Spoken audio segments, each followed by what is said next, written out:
بسم اللہ الرحمن الرحیم. ساری تعریف اللہ کے لیے، درود اور سلام محمد اور آل محمد کے لیے.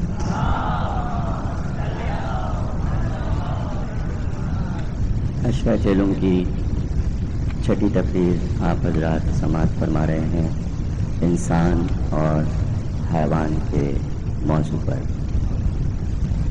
گفتگو یہی ہے کہ قرآن انسان کے لیے نازل ہوا اور انسان کی فلاح اور بہبود کے لیے پیغمبر آتے رہے. اسی سلسلے کی آخری کڑی قرآن ہے اور آخری پیغمبر ہیں. چونکہ نبوت ختم ہو رہی تھی تو آخری پیغام ایک کامل پیغام تھا اور انسان کو یہ بتانا تھا کہ تمہیں کیوں بنایا گیا، تمہاری تخلیق کیوں ہوئی، تمہیں اس دنیا میں کیوں بھیجا گیا، انسانیت کا منصب کیا ہے، انسان کو کیا کام کرنے ہیں، اور سب سے بڑھ کے انسان کو انسان کا کس طرح خیال رکھنا ہے. سب سے پہلے انسانیت مذہب ہے کہ ایک انسان دوسرے انسان کو یہ نہ سمجھے کہ اس کے کچھ حقوق نہیں ہیں. کچھ چیزوں میں اللہ نے تمام انسانوں کو مساوی قرار دیا. کچھ حقوق ایسے ہیں کہ جن میں باعتبار مذہب اگر کوئی ممتاز ہو جائے، مثلا کافر نجس ہے، کلمہ پڑھ لے تو طاہر ہو جاتا ہے قرآن کے اعتبار سے. یعنی یہاں نجاست اور طہارت انسان کے لیے منصب بن رہے ہیں. کمتری ہے نجس ہونا، افضلیت ہے طاہر ہونا، شرط ہے کلمہ. اس طرح یہودی، عیسائی، کافر، مشرک، مسلمان اپنے آپ کو ایک دوسرے سے ممتاز کرتے ہیں اپنی شریعت اور اپنے آئین کے مطابق کہ ہم افضل ہیں. لیکن کچھ مقامات ایسے ہیں کہ جہاں انسان ایک دوسرے سے افضل نہیں بلکہ برابر. مثلا اللہ نے جتنی نعمتیں پیدا کی ہیں تو اس میں یہ حکم نہیں ہے کہ یہ نعمتیں صرف مسلمانوں کے لیے. اس میں ہر انسان کا برابر کا حق ہے. ہم نے ہوا بنائی ہے تاکہ تم سانس لے سکو اور جی سکو، تو ہم نے یہ شرط نہیں لگائی ہے کہ ہوا صرف مسلمان کے لیے اور وہی سانس لے. ہوا سب کے لیے برابر ہے. یہودی ہو، کافر ہو، مشرک ہو، ہندو ہو، مجوسی ہو، مسلمان ہو، اپنے حصے کا برابر لے سکتے ہیں ہوا کو سانس کے لیے. جتنی چاہے استعمال کریں، وافر مقدار میں، کمی نہیں ہوگی. یہاں شرط نہیں ہے. پانی ہم نے خلق کیا ہے، ہماری سب سے بڑی نعمت ہے. زندگی کا مزہ پانی میں ہے. لیکن یہ شرط ہم نے نہیں لگائی کہ جو کلمہ پڑھے گا وہی پانی پیے ہمارے دریاؤں سے. اس میں سب کا حق برابر، مساوی. تو جتنی بھی نعمتیں ہیں، سورج کی روشنی ہے، ہوا ہے، چاند کی چاندنی ہے، ستاروں کی چمک ہے، درختوں کی ہوائیں ہیں، فضائیں ہیں، کھیت ہیں، باغات ہیں، اناج ہے، پھل ہیں، سبزیاں ہیں، جانور ہیں. اس میں یہ شرط نہیں ہے کہ صرف مسلمانوں کو ملے گا اور کسی کو نہیں ملے گا. اور کبھی کبھی ایسا ہو جاتا ہے کہ ان سب چیزوں کو مسلمان ترسنے لگتے ہیں، مشرکوں کو زیادہ مل جاتا ہے. اس کی وجہ ہے ان کے اعمال، اور ان کو بھیک مانگنا پڑتی ہے یہودیوں سے. گیہوں ختم ہو گیا ہے، بھجوا دیجیے. چاول ختم ہو گئے بھجوا دیجیے، فلاں چیز نہیں ہے ہمارے ملک میں، ترس رہے ہیں، بھجوا دیجیے۔ مسلم ممالک کو امریکہ چاول اور گیہوں بھجواتا ہے، افریقہ کے ممالک کو، ایشیا کے ممالک کو۔ تو اگر شرط لگا دیتا تو کیا ہوتا؟ پھر کیا ہوتا؟ اگر فقہی مسئلہ ہو جاتا حلال اور حرام کا کہ کافر کے ہاتھ سے گیہوں نہیں لے سکتے تو کیا ہوتا؟ مشرک کے ہاتھ سے چاول نہیں لے سکتے تو کیا ہوتا؟ آسٹریلیا سے گائے اور بکرے نہیں منگوا سکتے، حرام ہے مشرک کے ہاتھ کا جانور لینا، تو کیا ہوتا؟ یعنی خدا پہلے یہ دیکھتا ہے کہ یہ سب انسان ہیں اور ہمارے بندے ہیں، اس کے بعد کلمے کی منزل آئے گی، پھر آپ مسلمان بنیں گے تو اکڑیے گا کہ ہم سب سے بہتر ہیں، ہم سب سے افضل ہیں۔ ٹھیک ہے، آپ سب سے افضل ہیں، لیکن کچھ چیزوں میں آپ برابر ہیں۔ یہاں شرط کفر اور شرک اور ایمان اور اسلام کی نہیں ہے، اور صرف یہودی، عیسائی، مجوسی اور کافر نہیں، اس میں ہم نے جانوروں اور حیوانوں کو بھی برابر کر دیا۔ جتنا پانی انسان پیے گا اتنا ہی پانی حیوان بھی پیے گا، جتنی سانس انسان لے گا اتنی سانس حیوان بھی لیں گے، جتنی نباتات انسان استعمال کرے گا حیوان بھی استعمال کریں گے۔ آپ شرط نہیں لگا سکتے حیوان پر کہ پانی نہیں دیں گے، ہمارے حصے کا پانی حیوان کو کیوں ملے، ہمارے حصے کا اناج حیوان کو کیوں ملے۔ نہیں، کلمہ پڑھ لیا تم نے، ٹھیک ہے، تم افضل ہو گئے، اب تمہاری ذمہ داری زیادہ بڑھ گئی۔ اگر تمہاری کوئی سواری ہے، جانور ہے، اور تم نے اس پر اپنے سفر کو طے کیا ہے، تو اب حدیث پیغمبر کی یہ آئے گی کہ جب اپنی منزل پہ اتر جاؤ تو پہلے اپنی سواری کے جانور کو کھانا اور پانی ڈال دو، پھر آرام کرنا۔ پہلے ذبح کے وقت بھی پہلے پانی، جانور کے حقوق بڑھ گئے انسان سے، خدمت کر رہا ہے انسان حیوان کی۔ کیوں؟ اس لیے کہ حیوان انسان کو عزت عطا کر رہا ہے۔ تمہارے نامہ اعمال میں قربانی لکھی جا رہی ہے، تم ہمیں حلال کر کے ثواب کما رہے ہو، ہماری وجہ سے تم ایک سنت کو پورا کر رہے ہو، تو تمہیں ہمارا بڑا خیال رکھنا پڑے گا۔ تو اللہ نے جانور کی عزت بڑھا دی اس منزل پر۔ دیکھو، خیال رکھنا، خرید کے جانور لائے ہو، کوئی دن ایسا نہ ہو کہ اس کو دانا نہ ملے اور پانی نہ ملے۔ حدیث ہے جبھی تو جب بکرا خریدتے ہیں تو لوسن بھی خرید لیتے ہیں، اور اگر بڑوں کو خیال نہ ہو تو بچے زیادہ ضد کرتے ہیں، چلیے بکرے کے لیے گھاس لائیے۔ یعنی بچوں میں یہ احساس زیادہ ہوتا ہے کہ یہ بھوکا ہے۔ یہ تو فطرت کی باتیں ہیں، گھر کی باتیں ہیں، ایسا تو نہیں کہ آپ بقرعید نہیں مناتے۔ پھر حکم رکھ دیا قرآن میں، حدیث میں نہیں، قرآن میں، جب قربانی کے لیے جانور کو لے چلو تو ایسا نہ ہو کہ تم جانور کے آگے بڑھ جاؤ، جانور آگے چلے گا تم پیچھے چلو، جانور آگے چلے تم پیچھے چلو۔ اب جس جانور کو لے کر تم جا رہے ہو ذبح کرنے کے لیے، اس کے گلے سے جو رسی بندھی ہے، سورہ بقرہ ارشاد ہوا، اس کے گلے سے جو رسی بندھی ہے وہ بھی قابل احترام ہے۔ قدموں سے مس نہ ہو جائے، شاعر اللہ ہے، اللہ کی نشانی ہے، وہ رسی بھی اللہ کی نشانی ہے جس سے بکرا بندھا ہوا۔ اب اس کا سینگ، اس کا سر، اس کے کھر سب پاک ہو گئے، سڑک پہ پھینک نہ دینا، حقدار کو پہنچا دینا۔ قربانی کا گوشت ہے، پاکیزہ ہے، حیوان نے اپنی عظمت منوا لی قربانی دے کر۔ ایک جانور قربانی دے تو خدا کی نظر میں اتنا عظیم ہو جائے، جب انسان قربانی دے گا تو کیا ہوگا؟ پھر اس کی قربانی کیا ہو؟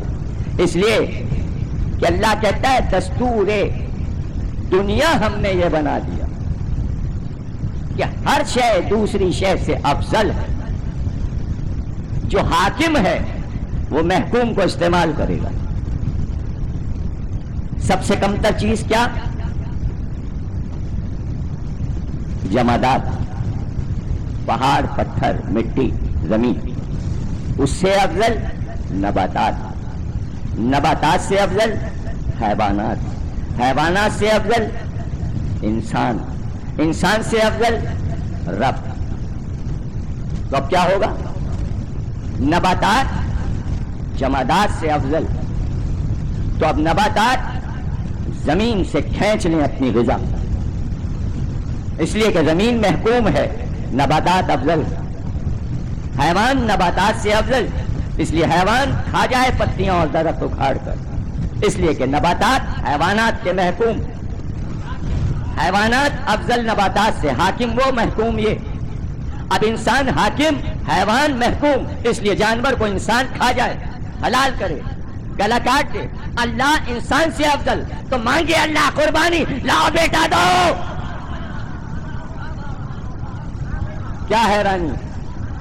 اس وقت حیرانی نہیں ہوئی جب حیوان نے پتوں کو کھایا، جب انسان نے حیوان کو کھایا، اور جب اللہ کہہ رہا ہے اب ہم تمہیں کھا جائیں گے، تو کیا پریشانی؟ بھاگے ہوئے ہیں جہاد کے میدان سے، ساری قربانیاں اپنے محکومین سے لے لیا. جب بڑے حاکم نے کہا اب تم قربانی دو، تو جہاد کے میدان سے بھاگ گئے، جان عزیز ہو گئے. اس لیے جہاد پہ زور دیا، آؤ میدان میں، کود پڑو میدان. ہم قربانی مانگ رہے ہیں، کیوں ہمارے لیے قربانی نہیں دو؟ یہ ہے انسان کی فطرت. اپنے محکوم پر حکومت جتاتا ہے، اور جب اس سے بڑا والا اپنی حکومت جتانا چاہتا ہے تو انکار کر دیتا ہے. یہی تو جھگڑا غدیر میں ہوا. ماننے کو تیار ہم بنائیں گے. کیوں بنائیں گے؟ جو ہم کہیں وہ کرے، جو ہم چاہیں ویسے ہو. ہمیں تو اس کے راز کا بھی پتہ نہیں کہ یہ کرے گا کیا. تو کیا کیا اس نے؟ 4 برس اس نے کیا کیا؟ کاہے کے لیے پریشان؟ جھک مار کے، ہار کے پھر وہیں گئے نا. یہی کام 25 برس پہلے کر لیتے، 25 برس پہلے کر لیتے.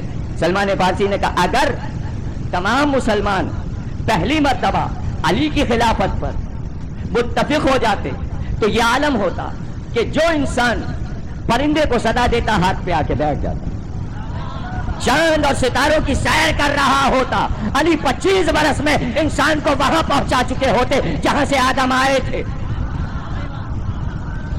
25 برس لیٹ ہو گئے مسلمان. اب ایک جنگ ہوتی ہے، فساد ہوتا ہے، کچھ ہوتا ہے، سب 50 سال پیچھے ہو گئے. کیوں؟ اب یہ تجزیہ کیوں کرتے ہو؟ کہو نا کہ وہ 25 سال اب 25 لاکھ برس بن گئے ہیں. جیسے جیسے زمانہ بڑھتا جائے گا وہ 25 برس کھنچ کر نقصان بنتے جائیں گے. انسان پیچھے ہوتا جائے گا، مسلمان اس سے بھی پیچھے ہوتا جائے گا. کیوں گوائے وہ 25 برس؟ علی نے تو ایک مسکراہٹ میں وہ 25 برس ٹال دیے. ابرو پہ شکن نہ آنے دی، مسکرا کے رہ گئے. علی کی مسکراہٹ نہ سمجھے، علی کی مسکراہٹ نہیں سمجھے. بی بی کی صدا کو نہ پہچانا، شہزادی کی صدا کو نہ پہچانا.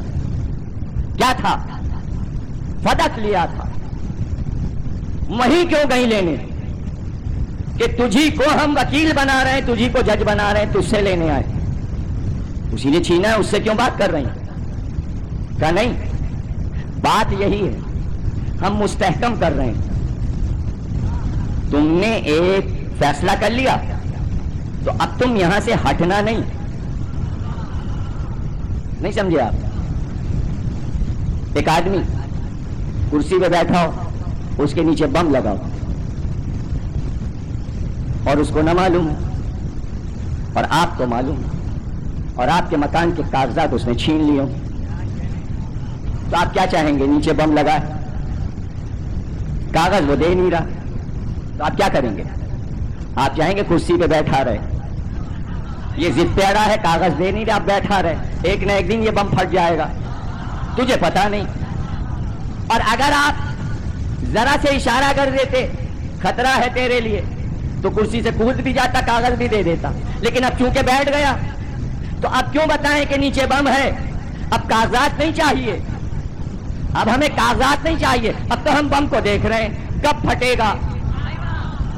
بھائی سمجھیے, ایک آدمی کرسی پہ بیٹھ گیا, بیٹھ گئے, منصب نہیں تھا, حرام کام کیا, اب بیٹھے رہو, اترنا نہیں, ہم آ رہے ہیں, آ کے مستحکم کریں گے تاکہ کرسی ہلے نہ. ہم شہادت مانگیں گے, قانون کی بات کریں گے, زمانہ تماشا دیکھے گا. اسفل السافلین ثم رددناہ اسفل السافلین, ضلالت کے راستے کو اپنا لیا, اب ہم ادھر ڈھکیلتے چلے جائیں گے.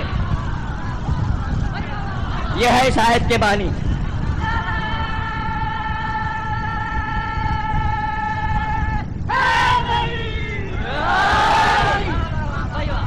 جب پہلی منزل پہ نہ سمجھے تو آپ کیا سمجھو گے؟ اکڑا ہوا ہے, ہم کرسی پہ بیٹھے, تجھے کیا پتا نیچے بم لگا ہے, نیچے جہنم کا دہانا ہے, تجھے پتہ ہی نہیں, غلط جگہ بیٹھ گیا. غلط جگہ بیٹھ جانے کو کیا کہتے ہیں؟ ظلم. جب ظلم کرتا ہے کوئی تو اسے سمجھایا نہیں جاتا. اول روز شیطان نے اپنے اوپر ظلم کیا تھا یہ کہہ کر میں آگ سے, یہ مٹی سے, تو اللہ نے سمجھایا نہیں, کہا جا ثم رددناہ اسفل السافلین, راستہ اس نے دکھایا. حالانکہ منصب نہیں تھا لیکن انسان اس راستے پہ چلا, جب چلا تو ضلالت کے راستے میں غرق ہوتا چلا گیا, غرق ہوتا. علی کی مسکراہٹ کیا تھی؟ تم یہ سمجھ رہے ہو کچھ ہم سے چھن گیا؟ نہیں, انسانیت کا منصب تم سے چھن گیا, تم سے چھن گیا. اب حیوان تم سے پوچھے گا, تم جواب نہ دے سکو, تمہارے پاس جواب نہ ہو. کوشش یہ کرنا چاہیے کہ تم حیوان سے افضل نظر آؤ, تم نباتات سے افضل نظر آؤ, لیکن تم گرتے چلے جا رہے ہو, گرتے چلے. تو کیا کام تھا اولیاء اور انبیاء کا؟ تم انسان ہو, بس یہ سمجھ لو کہ انسان ہو. یہی انسان سمجھ نہ سکا کہ ہم انسان ہیں. کل چھوٹا سا کام کرتے تھے انبیاء, بس یہ سمجھ لو تم انسان ہو, اور وہ وہی سمجھتے نہیں تھے کہ ہم انسان ہیں. جنہوں نے سمجھا ہم انسان ہیں تو وہ ایمان کے 10ویں درجے تک پہنچ گئے. پھر وہ 10ویں درجے تک پہنچ گئے, اور جب وہ 10ویں درجے تک پہنچ گئے تو نہ انہیں لشکر چاہیے, نہ فوج, نہ انہیں بینک بیلنس چاہیے, نہ خزانے. وہ چیک نہیں کاٹیں گے, وہ تنخواہیں نہیں بانٹیں گے, وہ پولیس کا محکمہ نہیں بنائیں گے, وہ CIA کا محکمہ نہیں بنائیں گے. ہم ہیں انسان, ہم ہی انسان, ہم ہی مسلمان, ہم ہی سلمان, ہم ہی صاحب ایمان, ہم ہی غلام کل ایمان. دے دو گورنری, جاؤ مدائن کے گورنر بنا رہے ہیں. چوری بہت ہو رہی ہے, ڈاکے بہت پڑ رہے ہیں, انسان اپنی سطح سے گر گیا ہے, ایک دوسرے کو لوٹ رہا ہے. گاڑیاں تو تھیں نہیں کہ چھینے, ایک دوسرے کے اونٹ چھین لے جاتے ہیں, گاڑیاں لے کے غائب ہو جاتے ہیں. کہاں صدیوں جھگڑا چلتا ہے, کبھی کہیں برآمد ہو گئی سکھر سے, حیدرآباد سے, کون لے گیا کیا پتا, دشمنی کس سے کریں. اونٹ پہ برسوں لڑائی ہوتی تھی, میرا اونٹ لیا ہے, اب تمہارے پوتے کو ماریں گے, پروتے کو ماریں گے, اونٹ کیوں چورایا. یعنی نسلن بعد نسلن دشمنی جاتی تھی ایک حیوان کی وجہ سے, چوری اور ڈاکے کی وجہ. پورے شہر میں ہنگامہ, افراتفری, دہشت گردی, ایک دوسرے کو کاٹے دے رہے ہیں, ایک دوسرے کے گھر میں کودے جا رہے ہیں, ڈاکے ڈال رہے ہیں, چوریاں کر رہے ہیں. تم جاؤ گورنری سنبھالو. کہ ہم تو نہیں جائیں گے, ہم نہیں جائیں گے. سپاہیوں کو بھیجے کہ آپ پکڑ کے اس کو لے جاؤ. کبھی کبھی گورنری ایسے بھی ملتی ہے, زیر حراست کر کے کھینچ کے لے جاؤ. بننا ہے گورنر, جب کھینچ کے لے کے چلے گا, اچھا علی کی طرف سے لے چلو, کوئی بات تو کر لیں, کوئی بات تو کر لیں. دروازے پہ پہنچے, دیکھا علی کھڑے تھے. سلمان نے کہا مولا کھینچ کے لے جا رہے ہیں, گورنری دے رہے ہیں مدائن کی. کہا جاؤ. کہا مولا بچا لیجئے, ارے اس کام سے مجھے بچا لیجئے. کہاں گورنری اور کہاں میں, مجھے عبادت سے فرصت نہیں ہے, یہ مجھے گورنری میں پھنسا رہے ہیں. کہا اب تو بننا پڑے گا. کہ مولا کس بات کی سزا مل رہی ہے؟ دیکھیے جو 10 درجے پر فائز ہے اس کے لیے گورنری سزا ہے, عتاب ہے, عذاب ہے. لوگ سمجھے کیسے بھائی, اس کو اتنا بڑا منصب ملا ایمان کے 10ویں درجے. انسانیت میں ایمان کے درجے ختم ہو گئے، پھر اس کے اوپر کل ایمان ہے، 10 درجے ایمان ہوتا ہے، آخری درجہ ہے 10واں درجہ، اس پہ ہے سلمان جو 10ویں درجے پہ فائز ہو۔ گورنری کیا ہے مدائن کی؟ کہ مولا کس بات کا عذاب ہے یہ کعبہ، کیوں مجھے گورنری مل رہی؟ علی مسکرائے کہ سوچ لیا تھا تم نے دل میں، ایک خیال لائے تھے تم، کہ کیا مولا؟ کہ بس تم نے ایک دن یہ سوچا تھا کہ اگر علی کا حق ہے تو تلوار کیوں نہیں نکالتے، یہ اس کی سزا ہے 10ویں درجے پر۔ اور حیرانی کا یہ عالم کہ تلوار کیوں نہیں نکال، کیوں سوچا؟ ایمان کی منزل پر آ کر یہ کیوں سوچا؟ یہ اس کی سزا ہے۔ ولایت علی بہت دور ہے، علی کے کسی کام پہ شک بھی کرے تو اس کے لیے گورنری عذاب بن جاتی ہے۔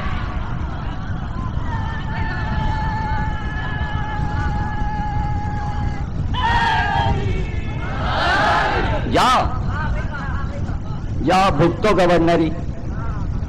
ایک مٹی کا لوٹا ایک چٹائی لپیٹ کے اونٹ پہ بیٹھ گئے، پہنچے مدائن۔ شور تھا گورنر نیا آ رہا، اب جو داخل ہوئے مدائن میں لوگ دیکھ کے ہنسے، یہ بوڑھا کھوسٹ 200-250 برس کا، سفید داڑھی، دبلا پتلا، یہ گورنر ہے۔ بڑے بڑے آئے، ان کی گورنری چلی نہیں، بھگا دیا ہم نے، ان کی گورنری کیا چلے گی؟ کارندے سرکاری اہلکار بڑھے کہ چلیے گورنر ہاؤس۔ کیسا گورنر ہاؤس؟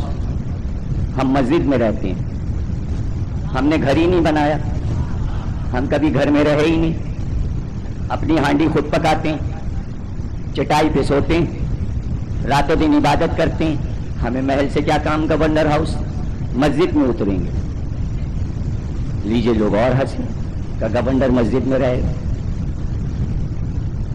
اتر گئے مسجد۔ جب سرکاری عہدے دار منصبدار آتا تو حاشیہ بردار ملنے آتے ہیں، مجمع لگ گیا۔ کیا شکایات ہیں؟ کہ صاحب رات بھر ڈاکو پریشان کرتے ہیں، ڈاکے پڑتے ہیں، چوریاں ہوتی ہیں، راستے میں قافلے لٹ جاتے ہیں، کوئی گھر سے نکل نہیں سکتا، گھر میں کوئی سو نہیں سکتا، رات بھر پہرا دینا پڑتا ہے، گھروں میں ڈاکو کود جاتے ہیں۔ کہ یہی شکایت ہے؟ کہاں؟ آج سے چوریاں ہوں گی نہ ڈاکے پڑیں گے۔ گویا آرڈر دے دیا، بغیر فائل کے، بغیر دستخط کے۔ لال فیتے کی فائل آگے نہیں بڑھ رہی، فائلیں رک جاتی ہیں راستے میں، اس لیے کہ فائلوں کا سابقہ قائد اعظم سے پڑتا ہے، اس لیے سب کی فائلیں پھنسی رہتی ہیں، اسلام آباد تک جاتی نہیں۔ سلمان نے کہا فائل وائل نہیں، ہمارا آرڈر فائل، نہ ڈاکے پڑیں گے نہ چوری ہوگی۔ آج کی رات یہاں بھی 3 سال چاہیے سب ٹھیک کرنے میں، اور وہ بھی 3 سال، 5 لے لیتے، 2 لے لیتے، 3 میں تو کبھی ٹھیک نہیں ہوگا۔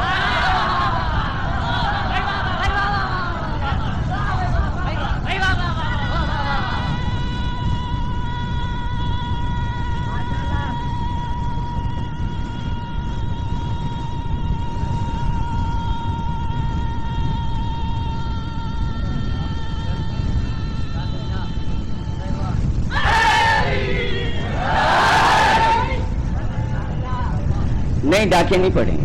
خوب ہنسے لوگ، مسجد میں بیٹھے، نہ کسی کوتوال کو بلایا نہ تھانے دار کو، SHO سے مشورہ نہیں کیا، DSP کو بلایا نہیں، کمشنر سے بات نہیں کی، یہ ڈاکے روک لیں گے۔ سلمان نے بتایا ان سب کو بلا کے کیا کریں، ان کی وجہ سے تو ڈاکے پڑ رہے ہیں۔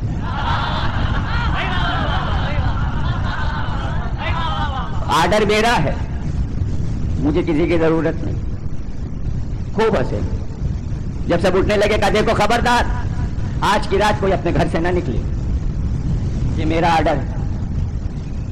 جو نہیں نکلنے والا تھا اس نے بھی نیت کر لی نکلیں گے، کیوں منع کر رہے ہیں؟ ان کے منع کرنے سے ہوگا کیا؟ یعنی نکلیں گے اس لیے تاکہ مذاق اڑائیں۔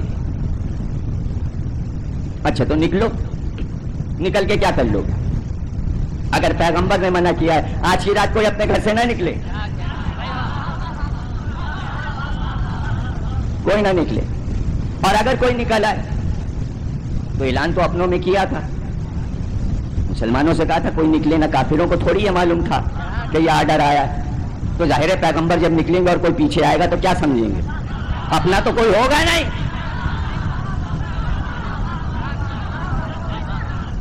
بھائی نقصانات ہیں کہا نہ ماننے کے. جب کہہ دیا نہ نکلنا تو نہ نکلنا. نکلو گے تو پھر سوچنے والا کچھ سوچ سکتا ہے کہ کون آ رہا ہے. سلمان نے کہا کوئی نہ نکلے. انہوں نے طے کر لیا ہم سب نکلیں گے. جب سب اپنے اپنے گھر چلے گئے سلمان مسجد سے اٹھے، صحرا کو طے کیا. طے کرتے ہوئے آگے بڑھے، جنگل کی سرحد پہ پہنچے. ایک بار آواز دی، آئے مخلوقات خدا، آئے وحشی درندوں، علی کا غلام سلمان تمہیں آواز دیتا ہے. اس آواز کا گونجنا تھا کہ جنگل کے سارے کتے جنگلی دوڑتے ہوئے آئے تھے بھونکتے ہوئے. سلمان کو دیکھ کر خاموش ہو گئے اور دم ہلانے لگے. سلمان نے کہا مخلوق خدا، آج اس شہر کا انتظام تمہارے سپرد. سب واپس ہو گئے. آرڈر مل گیا. یہ ہے انسان بلکہ یہ ہے سلمان، وہ ہے حیوان. دیکھیے لندن جائیے، امریکہ، یورپ کے سارے ملکوں، جرمنی میں، فرانس میں، ہالینڈ میں، ٹرین کتے. کتا بہت جلدی ٹرین ہو جاتا. CIA ڈپارٹمنٹ کے اچھے تنخواہ دار کتے ہوتے ہیں،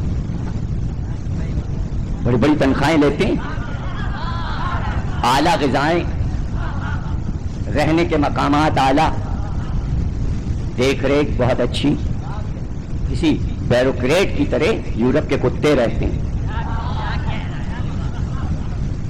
یہاں کے بیوروکریٹس کی اتنی تنخواہ نہیں جتنی وہاں کے کتوں کی ہے.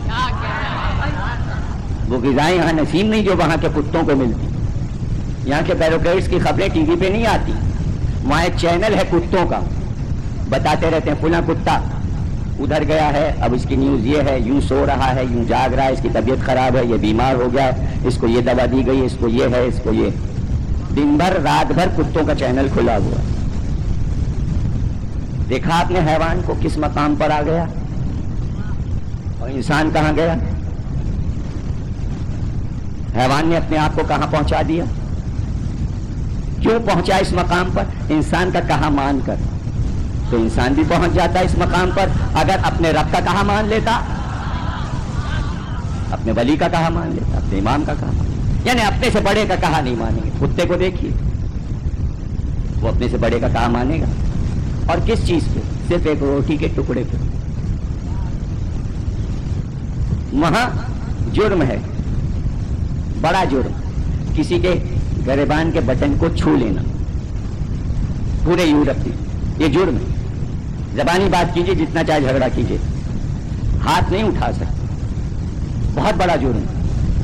اور اتنا اچھا اصول ہے کہ مجھے بے انتہا پسند ہے کہ جھگڑے کا کہیں نام و نشان نہیں. یورپ کہیں آپ نہیں سنیں گے، اخبار میں جھگڑے کی کوئی نیوز نہیں ہوتی. اور اگر کسی نے سڑک پر کسی انسان نے کسی انسان کے گریبان پہ ہاتھ ڈال دیا تو وہ جانے کدھر سے آتا ہے پھوٹ کے. ٹی وی لگے ہیں، کتے ٹی وی پہ بیٹھے ہیں، روٹ انہیں معلوم ہے کہ یہ کہاں پر ہے. اس نے ہاتھ اٹھایا کیوں؟ وہ ٹرین اسی بات پر ہے کہ ہاتھ نہ اٹھے. جھگڑے کا آغاز ہے ہاتھ اٹھنا. کتے کو معلوم ہے اس نے جھگڑا شروع کیا، وہ دوڑ کے آیا، اس نے ہاتھ پکڑ لیا. اب ہاتھ پکڑے جب تک پولیس نہیں پہنچ جائے گی. وہ تو گیا، جس پہ حملہ ہوا تھا وہ بچ گیا، جس نے حملہ کیا وہ پکڑا گیا، گرفتار ہو گیا. کتے پکڑوا دیتے ہیں انسانوں. ایک زمانہ تھا کہ کتے پکڑے جاتے، اب انسان پکڑے جا رہے ہیں کتوں کے آرڈر پہ. کیسے گرا ہے یہ انسان حیوان کی نظر میں. سلمان اس کے موجد، آج اس شہر کا انتظام اے مخلوق خدا تیرے سپرد. سلمان جا کے مسجد میں نمازیں پڑھنے لگے، کتے چلے. جس کی جہاں ڈیوٹی تھی وہ آ گئے.